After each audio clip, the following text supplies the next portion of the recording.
Olá, seja você muito bem-vindo a mais um Palavra Aberta aqui na TV Câmara. Após 135 anos de abolição formal da escravidão no Brasil, o país ainda está longe de extirpar essa prática, ou as condições análogas a ela. De acordo com dados do Ministério do Trabalho e Emprego, apenas nos 3 primeiros meses deste ano foram resgatadas 918 vítimas do chamado trabalho escravo. É o número recorde para um primeiro trimestre em 15 anos. Goiás e Rio Grande do Sul foram os estados onde os auditores encontraram o maior volume de trabalhadores em situação análoga à de escravidão. Mas a chamada escravidão contemporânea não está mais presente apenas em áreas rurais. Ela aparece também nos grandes centros urbanos, muitas vezes envolvendo imigrantes em situação irregular no país. Eu sou William França e é sobre um projeto de lei que visa regulamentar o artigo 243 da Constituição Federal, que trata da expropriação das propriedades rurais e urbanas usadas em condições análogas à escravidão, que eu converso agora com a autora da proposta, deputada Reginete Bispo, que representa o estado do Rio Grande do Sul pelo PT e que inaugura seu primeiro mandato aqui na Câmara. Deputada, seja muito bem-vinda ao Palavra Aberta. Obrigada, William. Prazer estar aqui e tratando de uma pauta, de um tema tão importante para nós brasileiros e para a história do Brasil. Né? O seu projeto ele prevê que seja regulamentado esse artigo da Constituição que trata de expropriação de terras e bens nos casos de uso para plantio de substâncias tóxicas, né, por exemplo, maconha, ou no caso de trabalhos análogos à escravidão. Ainda não tinha sido pensado, não tinha sido feita essa regulamentação? Ainda não. O artigo 243 da Constituição, ele trata da expropriação de bens rurais e urbanos, de propriedades onde se localizam a utilização de mão de obra escravizada. Então, o meu projeto de lei, o PL 1102, trata exclusivamente disso, né? Não tratamos o outro item que trata do plantio de maconha, né? Porque eu penso que eu não entendo também por que os dois estão no mesmo artigo, né? Porque são temas absolutamente distintos.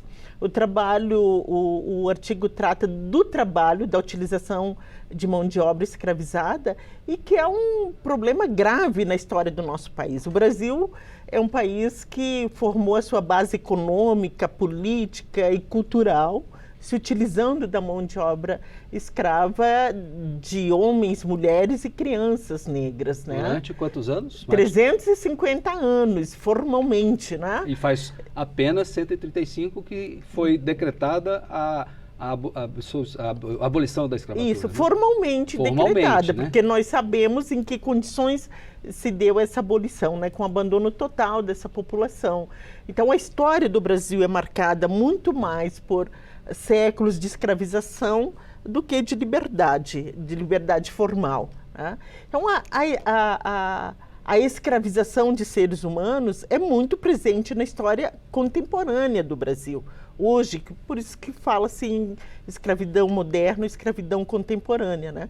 Então, o Brasil nunca rompeu com esses laços e que está presente também na mentalidade de uma certa elite brasileira que, por exemplo, tem menosprezo para o trabalho braçal ou pelo trabalhador em geral, especialmente o trabalho doméstico, o trabalho braçal, o trabalho no campo, né? Porque vem dessa mentalidade escravocrata. Muito bem. O seu projeto ele amplia e discute até os conceitos do que seja trabalho escravo. A gente vai falar disso, mas antes eu queria ver com a senhora, eu gostei muito de uma frase síntese que tem na justificativa dele. Abre aspas. Enquanto se seguir afirmando que essas ocorrências de trabalho escravo são exceções ou casos isolados, ou que a legislação atual é suficiente para a resposta estatal esperada pela sociedade, a situação que vivemos hoje não terá qualquer alteração, fecha aspas. Sim, isso é uma realidade. Tem muito a ver com isso que eu acabo de dizer. A história do Brasil é marcada. Hoje, pelas diferentes formas de comunicação, né, pela elevação da consciência social e racial do povo brasileiro, esses casos vêm com muito mais força, né? As pessoas estão denunciando, E ele vem agravado também pela flexibilização da legislação trabalhista. Tá? Então, ou seja, os órgãos de controle e fiscalização, no último período, eles foram enfraquecidos. Alguns foram fechados, foram desmantelados e isso propiciou... O último período que a senhora se refere é o nos governo... últimos 7 anos. Nos últimos 7 anos. Né? E isso propiciou que se elevasse o número de utilização de mão de obra escravizada. E você veja, William, não são exceções, porque o Ministério Público do Trabalho, a Justiça do Trabalho, nós, o movimento social, parlamentar, a gente vem identificando que se tínhamos ideia, até bem pouco tempo, que a escravização de seres humanos se dava no campo, né? Hoje a gente vê que ele está presente em setores consolidados da economia brasileira. É sobre isso até que eu queria tocar com a senhora o assunto. A gente, quando era pequeno, estudava nos livros, tinha a imagem do escravo, aquele negro, muitas vezes açoitado, etc. Mas hoje em dia os escravos não são necessariamente negros e não necessariamente estão no campo, né? Muitas vezes estão em fábricas, trancados em galpões, em situações... Muitas vezes são pessoas, vamos aqui no extremo, são pessoas brancas ou indígenas, muitos imigrantes. Então a escravidão hoje não tem mais essa associação única e exclusiva com a cor da pele, lamentavelmente. Única e exclusiva não, mas 90% dos trabalhadores resgatados são negros. Ainda são negros. Então temos uma dívida histórica. Então você né? veja agora, recentemente no Rio Grande do Sul foram resgatados os trabalhadores baianos, né? na viniticultura, no setor da viniticultura. É um grupo de baianos que estava lá, não é isso? Todos negros. No setor arrozeiro, que são setores consolidados da economia brasileira e da gaúcha. Não, em Uruguaiana, também no Rio Grande do Sul, também. Tá? Os dois casos. Negros, né?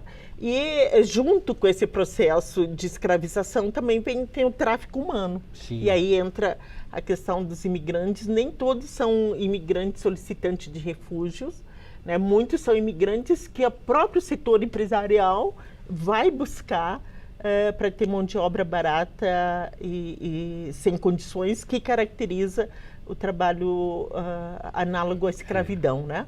Então, veja bem, eles foram buscar essas empresas que prestam serviço, né, para determinados setores da economia brasileira, foram buscar trabalhadores em outro estado, né, no norte do país. Essa questão agora que estão terceirizando a ação.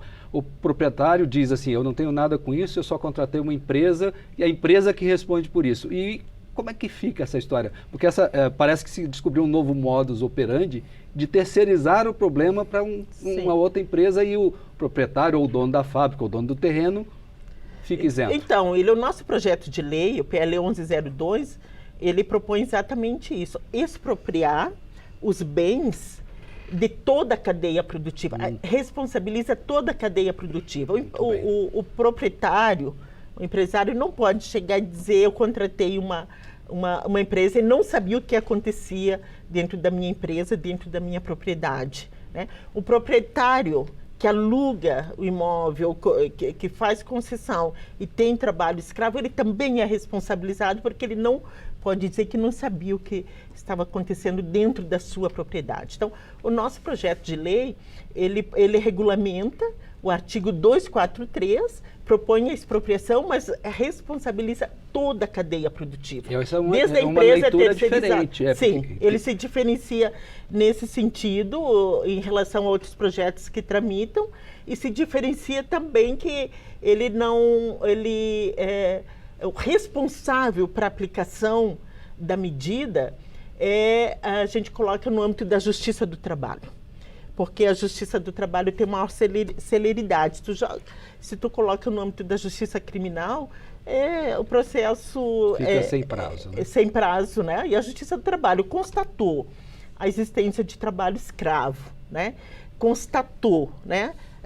Todo o processo encaminha já para a expropriação dos bens que deverão ser destinados à reforma agrária, à moradia popular e ficam de propriedade da União, né? Então, ele se diferencia, tem vários projetos tramitando no Senado e aqui na Casa. O nosso se diferencia nesse sentido, especialmente porque coloca no âmbito da Justiça do Trabalho. Muito bem. deputado, desejo sucesso na tramitação do seu projeto. Nosso tempo, lamentavelmente, está se encerrando.